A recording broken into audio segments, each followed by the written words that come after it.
मेरी सरकार के सराहनीय प्रयासों के बदौलत रघुराजपुर को भारत सरकार के पर्यटन मंत्रालय द्वारा सर्वश्रेष्ठ पर्यटन ग्राम 2023 का पुरस्कार दिया गया है। भारत सरकार के पर्यटन मंत्रालय द्वारा स्वदेश दर्शन योजना के तहत तामपरा लेक फ्रंट डेवलपमेंट को सर्वश्रेष्ठ कैफेटेरिया घोषित किया है।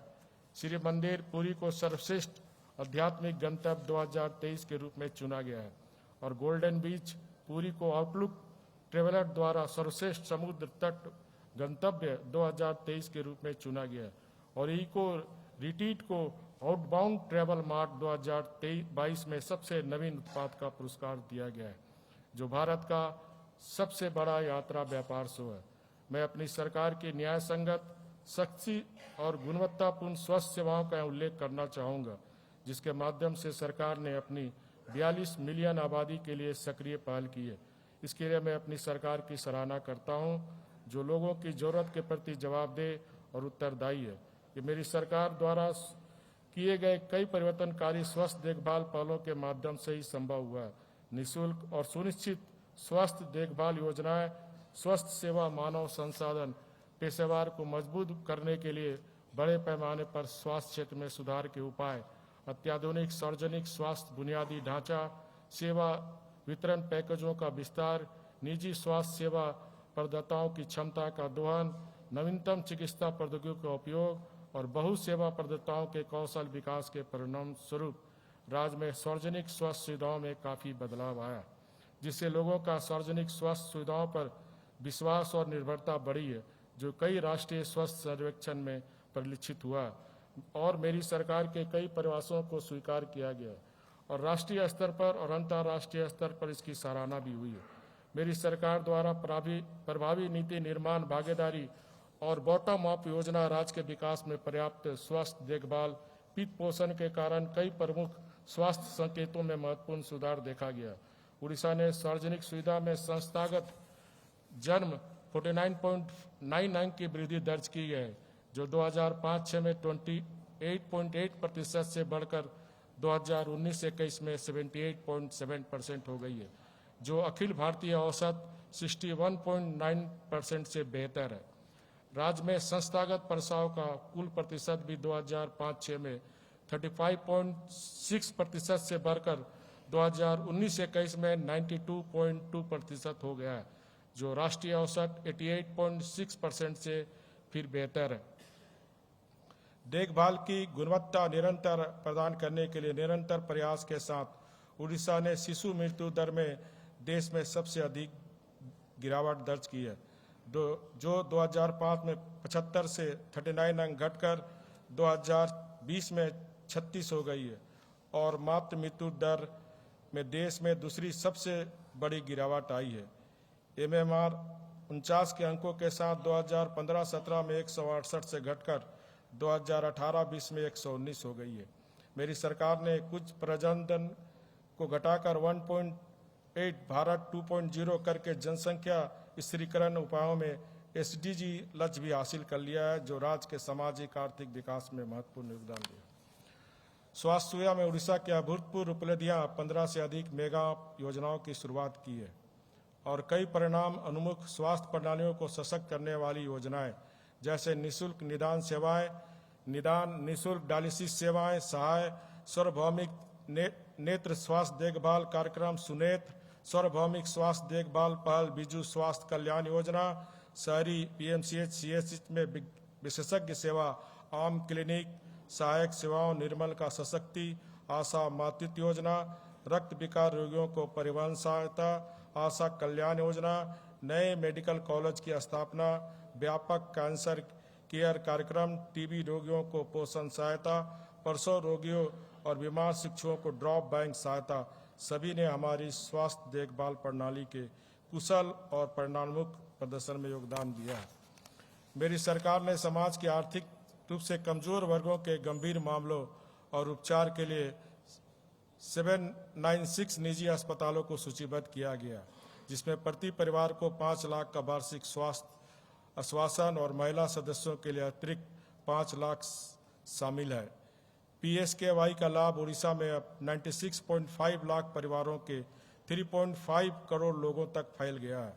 1 सितंबर 2021 से BSKY smart health card launch होने के बाद 17.64 लाख से अधिक लाभार्थियों ने 3,958 करोड़ की स्वास्थ्य सहायता का लाभ उठाया। मेरी सरकार ने हाल में ही नियमित सरकारी कर्मचारी, सरकारी पेंशन भोगियों और आयकर दाताओं को छोड़कर सभी ग्रामीण परिवारों के लिए BSKY नवीन कार्ड शुरू की है, जो वर्तमान में BSKY के अंतर्गत नहीं आते। वे कार्ड के लिए पात्र हैं और पैनल में कैशलेस कवरेज प्राप्त करने के लिए योग्य है। 1 मई 2024 से चिन्हित गंभीर बीमारियों के लिए प्रति परिवार 5 लाख प्रति वर्ष और परिवार की महिला सदस्यों के लिए अतिरिक्त 5 लाख के कैशलेस इलाज के लिए राज्य के अंदर और बाहर दोनों निजी अस्पतालों में सुविधा दी गई है। मैं 2023 के दौरान अपनी अभिनय मुख्यमंत्री वायु स्वास्थ्य सेवा, बीजू स्वास्थ्य कल्याण योजना और दुर्गम अंचल में मलेरिया निराकरण दमन पहल के लिए 3 स्कोच नामांकन प्राप्त करने के लिए अपनी सरकार की सराहना करता हूं। मेरी सरकार ने 750 करोड़ के व्यय के साथ 9 महीने की रिकॉर्ड अवधि में 149 स्वास्थ्य सुविधाओं का कायाकल्प करने के लक्ष्य के साथ आम अस्पताल योजना शुरू की है। इस योजना के तहत सार्वजनिक स्वास्थ्य सुविधाएं यानी सामुदायिक स्वास्थ्य केंद्रों, उप जिला अस्पतालों और जिला मुख्यालय अस्पतालों में शारीरिक स्वास्थ्य बुनियादी ढांचे, बुनियादी रोगी सुविधाएं और सेवा वितरण प्रणाली को उन्नत किया गया है।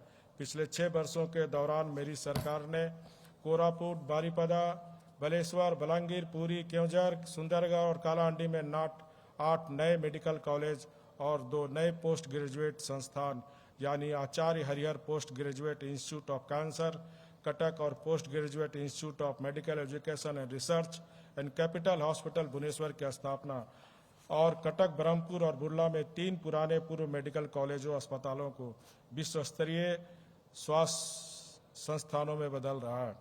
मेरी सरकार पात्रता आधारित दृष्टिकोण पर उचित ध्यान देने के साथ एक व्यापक और सुनिश्चित गुणवत्ता पूर्ण स्वास्थ्य सेवा वितरण प्रणाली के माध्यम से लोगों की स्वास्थ्य देखभाल आवश्यकता को पूरा करने के लिए हर संभव प्रयास करने के लिए प्रतिबद्ध है। इस प्रकार उड़ीसा को एक मॉडल राज्य और स्वास्थ्य देखभाल राज्य में गंतव्य में बदल दिया गया है, जिससे सुरक्षित उच्च गुणवत्ता वाली स्वास्थ्य देखभाल तक पहुंच के लिए सार्वभौमिकता सुनिश्चित होगी। खास सुरक्षा सुनिश्चित करने के लिए मेरी सरकार प्राथमिक घरेलू श्रेणी के अधीन समाज के कमजोर और संवेदनशील लोगों को रियायत दर पर खाद्यान्न की उपलब्धता सुनिश्चित कर रही है, जिन्हें प्रति व्यक्ति प्रति माह 5 किलोग्राम चावल निःशुल्क प्रदान किया जा रहा है। अंत्योदय अन्न योजना के तहत प्रति परिवार प्रति माह 35 किलोग्राम चावल भी मुफ्त मिल रहा है। वर्तमान में मेरी सरकार 30 जिलों में 12,068 उचित मूल्य की दुकानों के माध्यम से 2.88 करोड़ प्राथमिकता वाले घरेलू लाभार्थियों और 12.54 लाख AAY परिवारों के बीच NFRSA के तहत 1.87 लाख मीट्रिक टन का केंद्रीय आवंटन वितरित कर रही है। इसके अलावा मेरी सरकार अक्टूबर 2018 से अपनी स्वयं की राज्य खाद्य सुरक्षा योजना लागू कर रही है और अब तक 3.15 लाख NFSA से पात्रता योग वंचित परिवारों के 9.97 लाख व्यक्तियों को इस योजना के तहत प्रति व्यक्ति प्रति माह 5 किलोग्राम चावल मुफ्त दिया गया।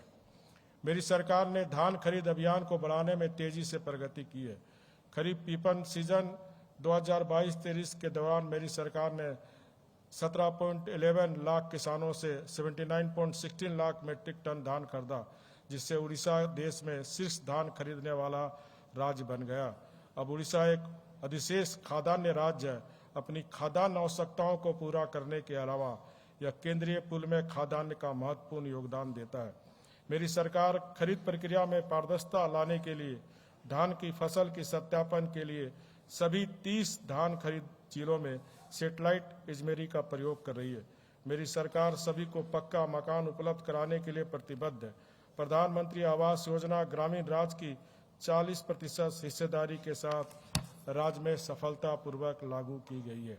मेरी सरकार की बिजू पक्का घर योजना, निर्माण श्रमिक पक्का घर योजना और मोर घर योजना सभी के लिए आश्रय सुरक्षा प्राप्त करने के उद्देश्य से लागू की गई है।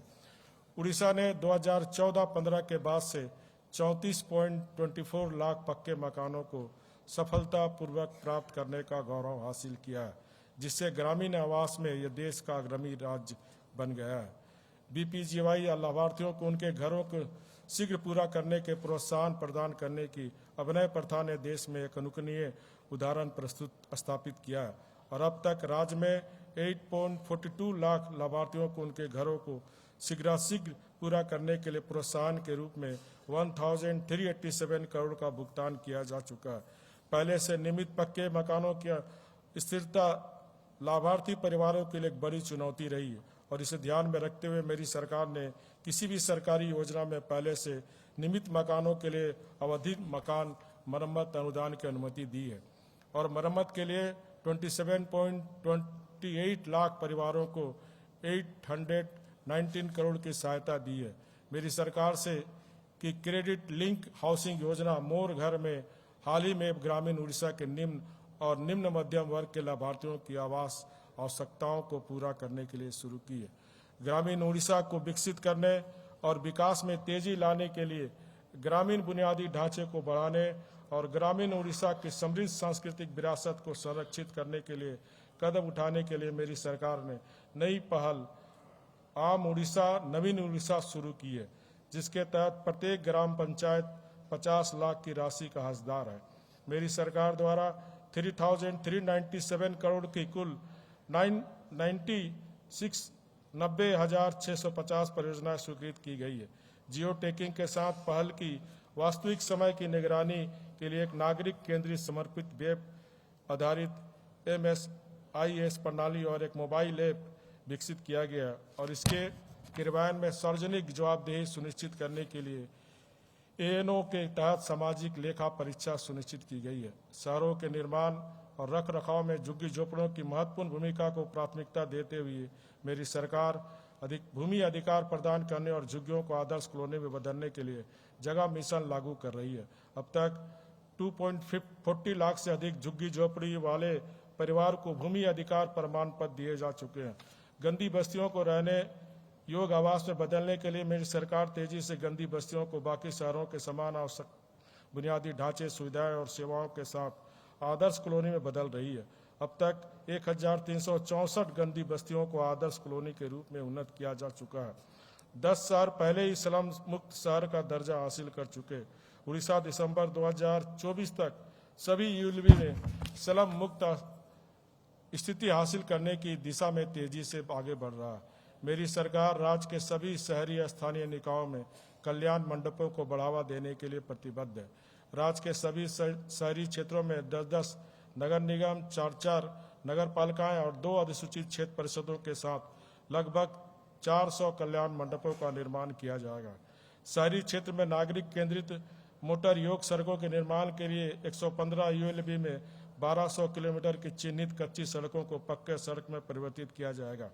शहरी उड़ीसा में जल निकायों को पुनर्जीवित करने और सार्वजनिक सुविधाएं बनाने के लिए आम पोखरी पहल के तहत मिशन शक्ति ACG के साथ साझेदारी में प्राकृतिक आधारित उपचार को अपनाकर 2000 से अधिक बड़े जल निकायों को बदल दिया जाएगा। मेरी सरकार के जगह मिशन दुनिया के सबसे बड़े स्लम भूमि को अधिकार और उन्नयन कार्यक्रम ने स्पष्ट रूप से प्रदर्शित किया है कि स्लम मुद्दों को हल करने का तरीका बेदखली नहीं है। मेरी सरकार की जगह मिशन दुनिया के सबसे बड़े स्लम भूमि अधिकार और उन्नयन कार्यक्रम ने स्पष्ट रूप से प्रदर्शित किया है कि स्लम मुद्दों को हल करने का तरीका बेदखली नहीं है, बल्कि 2019 और 2023 में संयुक्त राष्ट्र पर्यावास पुरस्कार जीतकर राज्य ने सशक्तिकरण का परिचय दिया है। शहरों को स्लम मुक्त बनाने के लिए मेरी सरकार ठोस कदम उठा रही है ताकि हर परिवार के लिए सभ्य जीवन की सुविधा प्रदान करने के बजाय नई स्लम बस्तियों के निर्माण को सक्रिय रूप से रोका जा सके। सभी ग्रामीण बस्तियों को सुरक्षित पेयजल उपलब्ध कराना मेरी सरकार की प्राथमिकता है। 2025 तक कार्यात्मक घरेलू नल कनेक्शन के माध्यम से सभी ग्रामीण घरों में सुरक्षित पेयजल की आपूर्ति के लिए आवश्यक कदम उठाया जा रहा है। वर्तमान में 14,277 जल आपूर्ति परियोजनाएं और 5.6 लाख ट्यूबवेलों और स्वच्छता कुआं, 12,683 सौर ऊर्जा डुअल पंप और 2,384 सौर पाइप जल आपूर्ति परियोजनाओं के माध्यम से ग्रामीण घरों में सुरक्षित पेयजल की आपूर्ति की जा रही है।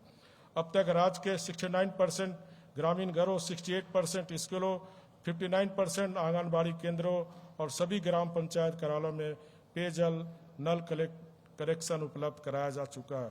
प्रत्येक शहरी परिवार को पाइप जल कनेक्शन के माध्यम से सुरक्षित और स्वच्छ पेयजल उपलब्ध कराने के लिए मेरी सरकार ने पिछले 5 वर्षों में भारी निवेश किया, जिसके परिणाम स्वरूप सभी 5 नगर निगम भुवनेश्वर, कटक, ब्रह्मपुर, संबलपुर और राउरकेला सहित 109 शहर शामिल है।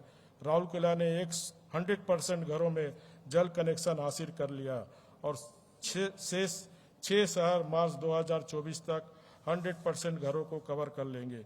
मेरी सरकार न्यूयॉर्क, टोक्यो, सिंगापुर और लंदन जैसे अंतर्राष्ट्रीय शहरों के बराबर जल आपूर्ति सेवा मानकों को बनाए रखने के लिए ड्रिंक फॉर टैप मिशन लागू कर रही है। पुरी और गोपालपुर यह गौरव हासिल करने वाले भारत के पहले और दूसरे शहर बन गए हैं। 24 शहरों में ड्रिंक फॉर टैप गुणवत्तापूर्ण जल आपूर्ति का लाभ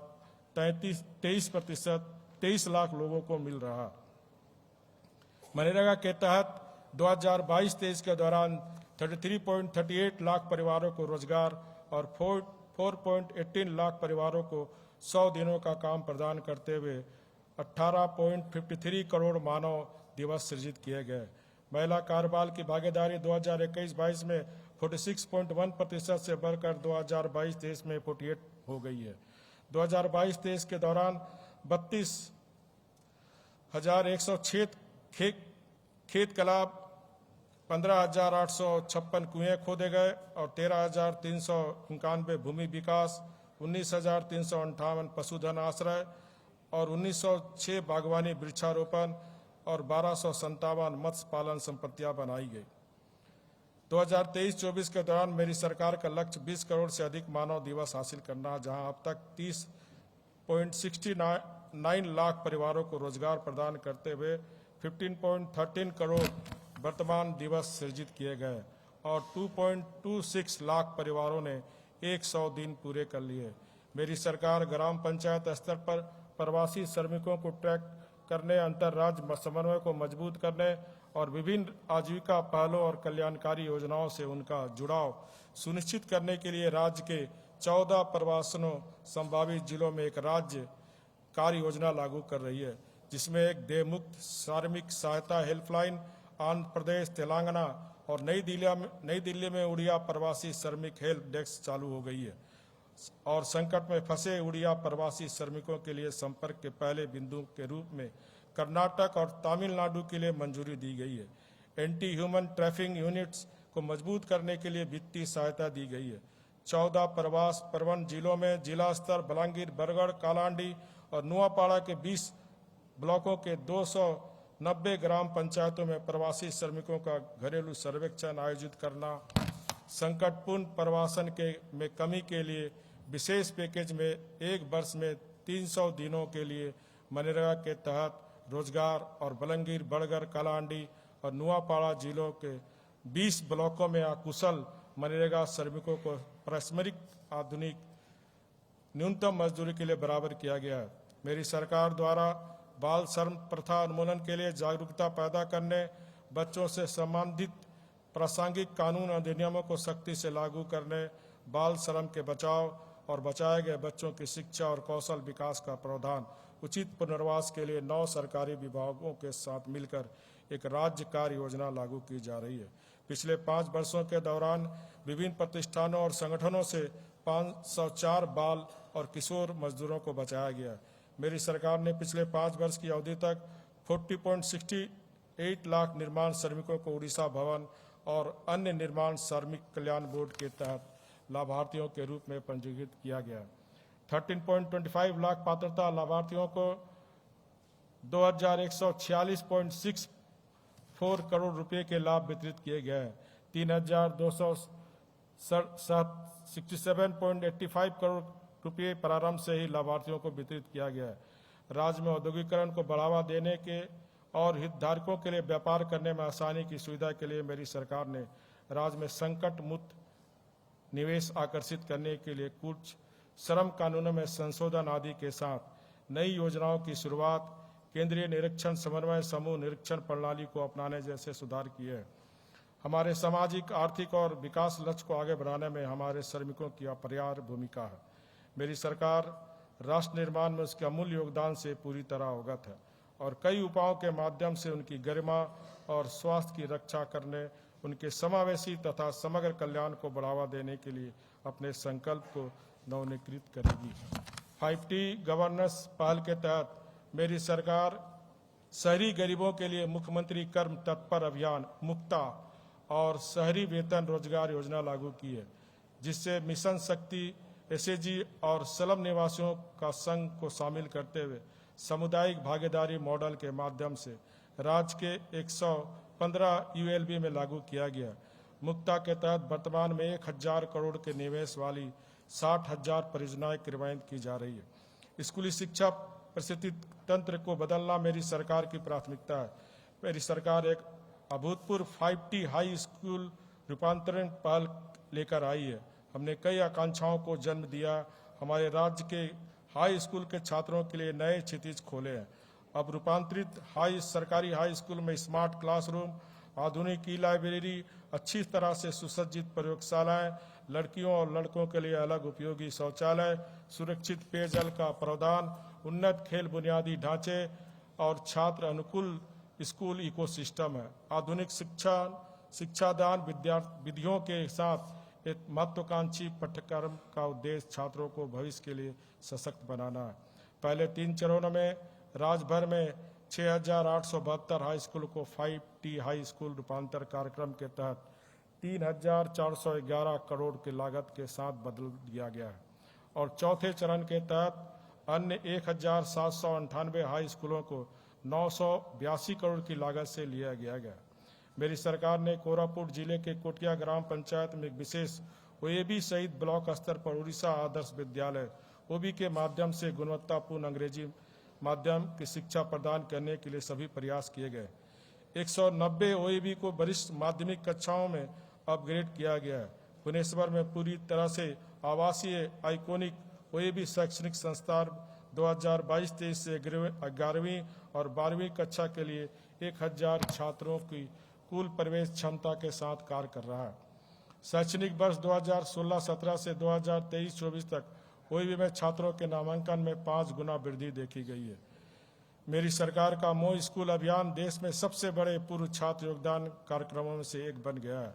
6 साल की छोटी सी अवधि में यह 8,476 हाई स्कूलों और 44,543 प्रारंभिक स्कूलों से जुड़ने में सक्षम हो गया है। 30 लाख से अधिक पूर्व छात्र समुदाय के सदस्य मोह स्कूल अभियान में शामिल हुए हैं। 8.29 लाख पूर्व छात्र पहले से मेरी सरकार की इस अनूठी पहल में सहयोग कर चुके हैं और 219 करोड़ का योगदान दे चुके हैं। रुपया 219 करोड़ का योगदान दे चुके हैं। दानदाताओं के योगदान की बराबरी करने के लिए मेरी सरकार ने स्कूलों के शैक्षणिक परिस्थिति के तंत्र के समग्र विकास के लिए 437 करोड़ रुपए का अनुदान जारी किया। मेरी सरकार ने ST और SC छात्रों के समग्री विकास के लिए 1,736 स्कूलों और 5,834 छात्रावासों के माध्यम से 5.38 लाख ST और SC छात्रों को आवासीय विद्यालयों की सुविधा प्रदान की है। 14.86 लाख छात्रों को प्री मैट्रिक छात्रवृत्ति और लगभग 6.67 लाख छात्रों को पोस्ट मैट्रिक छात्रवृत्ति पहले वितरित की जा चुकी है। ST और SC छात्रों को सर्वोत्तम शैक्षणिक अवसर प्रदान करने के उद्देश्य से मेरी सरकार ने शहरी अंग्रेजी माध्यम शिक्षा पहल अन्वेषा शुरू की है। उच्च शिक्षा प्राप्त करने के लिए लगभग 3,900 छात्रों को आवास प्रदान करने के लिए आकांक्षा पहल के तहत भुवनेश्वर, ब्रह्मपुर और संबलपुर और राउरकेला में 8 शहरी छात्रावास परिसर बनाए गए हैं। उस शिक्षा के बारे में मेरी सरकार का दृष्टिकोण इसके क्रियान्वयन में पहुंच, समानता और समावेशिता के मुद्दों को सर्वोपरि रखते हुए इसके सभी पहलुओं में उत्कर्ष प्राप्त करने पर आधारित है। मेरी सरकार सभी जिलों में उच्च शिक्षा के लिए आवश्यक पूंजी ढांचा प्रदान करने और राज्य में उभरते छात्रों के लिए समान अवसर प्रदान करने के लिए योजना लागू करने के लिए प्रतिबद्ध है। 2 स्वास्थ्य कॉलेज विक्रमदेव स्वास्थ्य कॉलेज जयपुर और धरनीधर स्वास्थ्य कॉलेज केवझर को विश्वविद्यालय में अपग्रेड किया गया। 2023-24 में 550 से अधिक सहायक प्रोफेसर की नियुक्ति की गई है और राज्य चयन बोर्ड के माध्यम से गैर सरकारी सहायता प्राप्त महाविद्यालयों में 1065 अध्यापकों की नियुक्ति के लिए भर्ती का कार्य प्रक्रियाधीन है। मेरी सरकार की योजना मुख्यमंत्री मेधावी छात्र प्रोत्साहन योजना के तहत 10,000 स्नातक, 5,000 स्नातकोत्तर और 10,000 तकनीकी और व्यावसायिक स्नातकों को क्रमशः 10,000, 15,000 और 20,000 की वार्षिक छात्रवृत्ति मिलती है। व्यास कवि फकीर मोहन छात्रवृत्ति के तहत उड़िया भाषा सम्मान में +2 और +3 पास आउट 1,500 छात्र को 20,000 के एकमुश्त राशि छात्रवृत्ति प्रदान की जाती है। गोबंधु शिक्षा सहायता योजना निराश्रित छात्रों को प्रति वर्ष 20,000 की वित्तीय सहायता प्रदान करती है। बीजू युवा सशक्तिकरण योजना के तहत लैपटॉप खरीदने के लिए डीबीटी के माध्यम से 15,000 मेधावी +2 पास आउट छात्रों में से प्रत्येक को 30,000 रुपया प्रदान किए जाते हैं। मेरी सरकार गरीब मेधावी छात्रों को देश और विदेश में उच्च शिक्षा प्राप्त करने में सहायता के लिए 2023-24 तक कलिंग शिक्षा साथी योजना के तहत शैक्षणिक ऋण पर 100% ब्याज छूट प्रदान की है। हमारे युवाओं को भविष्य के कौशल से युक्त कर रोजगार योग बनाने और कुशल जनशक्ति के लिए उद्योग की मांगों को पूरा करने के दोहरे उद्देश्य के साथ मेरी सरकार ने स्किल इन उड़ीसा को हमारे युवाओं के लिए एक महत्वाकांक्षी ब्रांड बनाने की पहल की है। 2023-24 अभूतपूर्व था, जिसमें कई लक्षित पहलों के साथ युवाओं को कौशल प्रदान करने और रोजगार योग तथा उद्योग के लिए तैयार करने में सकारात्मक परिणाम मिले। अद्वितीय सुदम योजना के माध्यम से मेरी सरकार के हस्तक्षेप के कारण ITI में लड़कियों का नामांकन 2016-17 में 6% से बढ़कर 2023-24 में 31% हो गया है। पॉलिटेक्निक के मामले में 2021-22 में 16% से बढ़कर 2023-24 में 35% हो गया है। इसके साथ ही हमारी सरकार ITI और पॉलिटेक्निक में महिला छात्रों के नामांकन के मामलों में उड़ीसा देश में नंबर 1 स्थान पर है। मेरी सरकार के सहयोगपूर्ण दृष्टिकोण और समन्वित प्रयासों के माध्यम से सरकारी ITI और पॉलिटेक्निक में प्रवेश लगभग 100% पहुंच गया है। मेरी सरकार की पहल उड़ीसा स्किल कॉन्क्लेव 2023 में राष्ट्रीय और अंतर्राष्ट्रीय कंपनियों का प्रतिनिधित्व करने वाले 1000 से अधिक उद्योग जगत के लीडरों, विविध क्षेत्रीय अनुभव वाले 100 विचारकों और सिंगापुर के एक दल सहित 2000 से अधिक छात्र प्रतिभाओं की सक्रिय भागीदारी देखी गई। कॉन्क्लेव के दौरान प्रतिष्ठित उद्योगों के साथ 24 समझौता ज्ञापनों पर हस्ताक्षर किए गए, जो वैश्विक मंच पर स्किल्ड इन उड़ीसा ब्रांड की बढ़ती पहचान का परिणाम। उड़ीसा स्किल कॉन्क्लेव 2023 की शानदार सफलता ने एक विचारक लीडर के रूप में हमारी स्थिति को मजबूत किया। हमारी छात्रों को सिंगापुर और दुबई में नौकरियां और इंटर्नशिप मिलने के साथ स्किल इन उड़ीसा वैश्विक स्तर पर पहुंच गया। हमारी डिजिटल स्किलिंग पहल ने इकोनॉमिक टाइम्स और डिजिटेड अवार्ड गोल्ड श्रेणी जीता, जबकि हमें ITI एजुकेशन सर्विसेज सिंगापुर द्वारा प्रीमियर पार्टनर के रूप में मान्यता दी गई। इस अनूठे अवसर और मान्यता को आगे बढ़ाते हुए मेरी सरकार कौशल की गुणवत्ता बढ़ाने, जिलों को सशक्त बनाकर कौशल को विकेंद्रीकरण करने, भविष्य के कौशल पर ध्यान केंद्रित करने के लिए कौशल पाठ्यक्रमों का विस्तार करने, शोध और नवाचार पर जोर देने और बुनियादी ढांचे को मजबूत करने पर अपना ध्यान केंद्रित करेगी। स्किल इन उड़ीसा भविष्य की आवश्यकताओं को पूरा करते हुए उड़ीसा को कौशल प्रदान करने की यात्रा में एक महत्वपूर्ण भूमिका निभाएगी। मेरी सरकार का नवोन्मेष से एक प्रक्रिया नूतन उन्नत अभिलाषा नुआ उड़ीसा कौशल विकास नवीन तकनीकी प्रक्रिया अपनाने के साथ पारंपरिक क्षेत्र को आशानुरूप भविष्य संवारने के लिए मेरी सरकार की प्रतिबद्धता को प्रमाणित करता है। मेरी सरकार ने उड़ीसा को सफलतापूर्वक देश के अग्रणी खेल स्तरों में से एक के रूप में विकसित किया। 2023 में भुवनेश्वर ने फीफा क्वालिफायर और इंटरकॉन्टिनेंटल ग्रुप की मेजबानी की है, जिससे फुटबॉल बिरादरी से काफ़ी सराहना और प्रशंसा मिली। गौर मतलब है कि AIFF फीफा टैलेंट अकादमी एक विश्व स्तरीय फुटबॉल अकादमी उड़ीसा फुटबॉल अकादमी भुवनेश्वर में स्थापित की गई है, जो भारत में फुटबॉल विकास को बढ़ावा देने के लिए एक बड़ी पहल है और राष्ट्रीय टीमों के लिए युवा प्रतिभाओं का पोषण करेगी। उड़ीसा ने badminton world federation super 100 Orissa masters 2023 की भी मेजबानी की है, जो 2017 की एशियाई एथलीट चैंपियनशिप के बाद सबसे बड़ा खेल आयोजन है, जिसमें 27 देशों के 300 से अधिक खिलाड़ियों ने भाग लिया। कलिंगा स्टेडियम भुवनेश्वर में सब जूनियर और जूनियर राष्ट्रीय तैराकी चैंपियनशिप में देश के सर्वश्रेष्ठ तैराकों की काफ़ी भागीदारी देखी गई। मेरी सरकार ने भारत का सबसे बड़ा खेल विज्ञान केंद्र, दक्षिण एशिया का सबसे बड़ा इंडोर एथलेटिक केंद्र और कलिंगा स्टेडियम भुवनेश्वर में एक इंडोर जलीय केंद्र स्थापित करके एक मानदंड स्थापित किया। हाई परफॉर्मेंस मॉडल की भारी सफलता के साथ उड़ीसा ने अपनी सफलता में कुछ और विषयों जिम्नास्टिक, हॉकी, खो खो, तीरंदाजी और सपोर्ट क्लाइंग बिट को जोड़ा। हमारे एथलीटों का प्रदर्शन प्रशंसनीय है। हमने 2023 के राष्ट्रीय खेलों में अपनी पदक संख्या दुगुनी कर दी है। किशोर जैना ने एशियाई खेलों में रजत पदक जीता।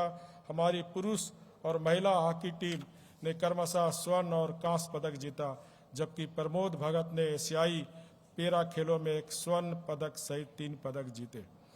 इस बार उड़ीसा ने प्रो शतरंज टीए उड़ीसा टेबल टेनिस अकादमी प्रारंभ की है, जो मूलभूत स्तर से विशिष्ट स्तर तक खेलों को बढ़ावा देने के लिए अपने तरीके से अद्वितीय है। मेरी सरकार ने राज्य में शहरी क्षेत्रों में 90 बहुउद्देशीय इंडोर स्टेडियम, सिंथेटिक टर्फ वाले 20 से अधिक हॉकी प्रशिक्षण केंद्र, 12 तैराकी प्रशिक्षण केंद्र, लगभग 50 भारोत्तोलन प्रशिक्षण केंद्र, फुटबॉल प्रशिक्षण केंद्र, जिम्नास्टिक प्रशिक्षण केंद्र और टेबल टेनिस केंद्र पूरे किए हैं। राउरकेला, पुरी, ब्रह्मपुर, जयपुर, झारसुगुड़ा, जाजपुर और केजौर जैसे शहरों में क्षेत्रीय खेल परिसर में भी बड़े पैमाने पर बन रहे हैं। खेलों में बड़े पैमाने पर निवेश के मामले में उड़ीसा देश में अग्रणी है, जिससे आने वाले देशों में देश को लाभांश मिलेगा। मेरी सरकार के ठोस प्रयासों के कारण हमारी एथलेटिक्स के लिए उत्साहजनक अवधि रही है, जो विभिन्न राष्ट्रीय और अंतर्राष्ट्रीय प्रतियोगिताओं में बहुत अच्छा प्रदर्शन कर रहे हैं और आने वाले वर्षों में उड़ीसा देश के लिए चैंपियन बनाने में महत्वपूर्ण भूमिका निभाएगा।